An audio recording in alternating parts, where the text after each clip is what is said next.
Okay, we're talking about momentum tables and explosions here and how to use them. Key thing to remember is momentum is conserved. Why is it P? I don't know, but that's what we use is lowercase p. And the key thing, as long as there's no outside force involved, if there's an outside force involved, you can change the momentum, but it has to be something external to the system. It cannot work if it's inside the system. So let's do an example. We have a 2,000 kilogram car moving at 10 meters per second, collides excuse me, with a 1,000 kilogram car at rest.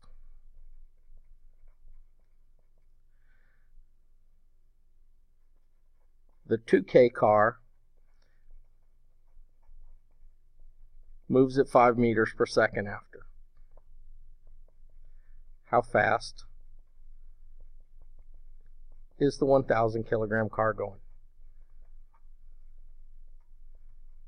after the collision? So let's answer. Now, let's do it through the use of a momentum table. In a momentum table, what we're going to do is we're going to list the things that we have down the side. We have a 2,000 kilogram car. We have a 1,000 kilogram car. And we're also going to put total down here. Across the top, we'll have momentum before and momentum after. Now, let's put the units up here so we can leave the table a little neater. Kilogram times meters divided by seconds. Now, let's solve it. Now, we're going to write down all the stuff we know. We're going to do any math that we need to know right off the bat. Well, we start out with 2,000 times 10, so we have 20,000 units of momentum. The 1,000 kilogram car is at rest, so I know that. So I have 20,000 units of momentum beforehand, and that has to equal 20,000 over there.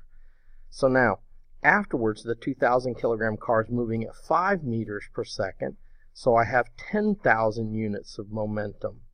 Now, the 1,000 kilogram car, remember, momentum is mass times velocity. I know the 1,000 kilograms, I don't know v. What I'm now going to do is solve that equation. Algebra, gotta love it. 10,000 plus 1,000 v has to equal 20,000. Subtract 10,000 from both sides, I get 1,000 v is equal to 10,000. So v is equal to 10 meters per second. Now, does that answer make sense? You always want to check and see whether it makes sense. And in this case, it would. You have a 2,000 kilogram car that slows down. You're going to have a 1,000 kilogram car that picks up speed. Since the 1,000 kilogram car is smaller, it makes sense that it would be moving at a faster rate. Okay, let's look at some more. Another type of common problem you're going to see in this is a hit and stick problem in which things interlock and collide and slide together. It could be train cars coupling together, things hitting and sliding. Could be somebody ice skating and all of a sudden picking up somebody else, in which they're going to then move at a common afterwards speed. So we're going to do it the same way. We have a 2 kilogram car, and we have a 1 kilogram car. Then also have a total. Okay, momentum before, and again, I think it's a good idea to put units up there. Kilogram meters divided by seconds. Momentum after is also kilogram times meters divided by seconds.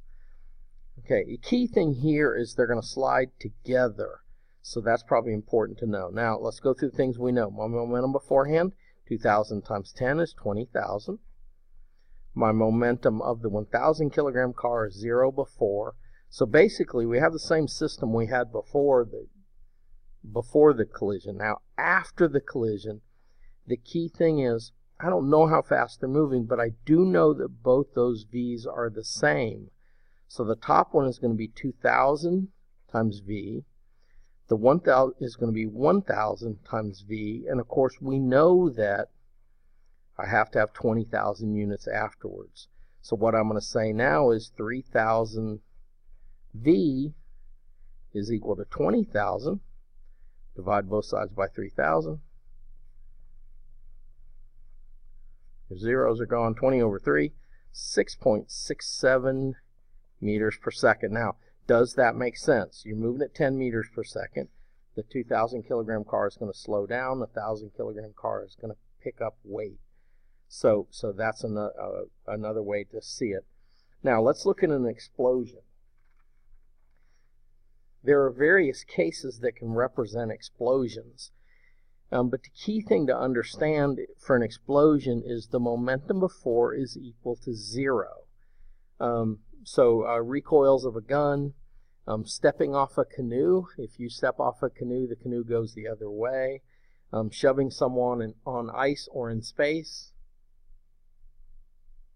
Both of those would represent that. So let's take a look at an example of that. How about let's have a 5 kilogram rifle. Fires a 50 gram slug at 300 meters per second. What is the recoil of the rifle?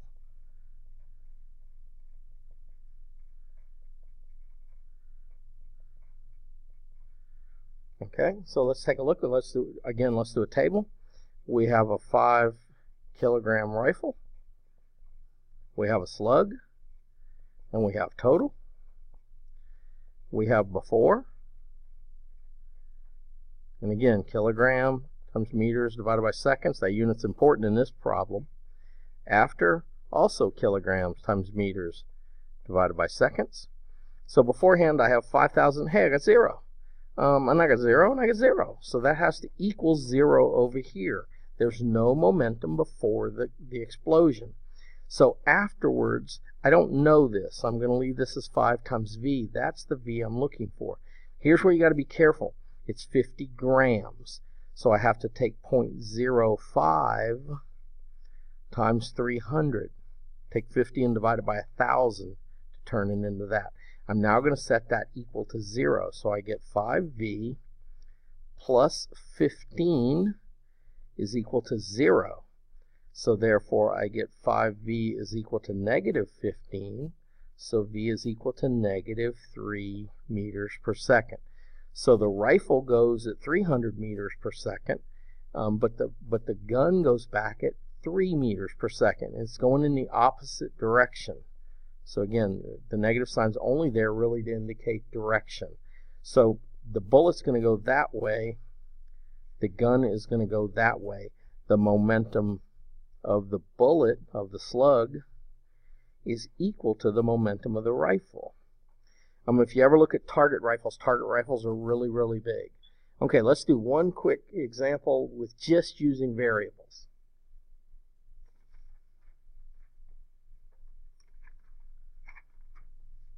So let's say we had 3M. And let's have this 3M explode into 2M and 1M. I want to know V of 1 and V of 2. And what I really want to know is what is the ratio of V1 to V2. So again, let's do it with a momentum table. I have a 2M mass and I have a 1M mass and I have a total. Over here we know before 0, 0, and 0. Afterwards I have 2 times V2 and 1 times V1, and I know that adds up to 0. So I have 2V2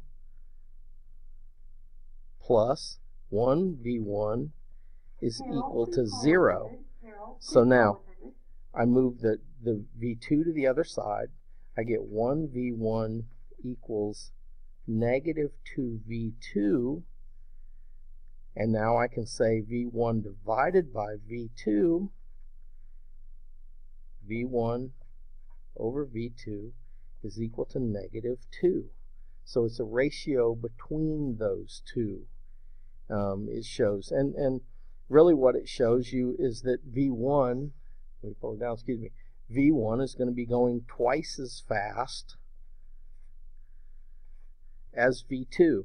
And that kind of makes sense when you look at how they exploded. This one's smaller, so it should move faster. Okay, more on this later.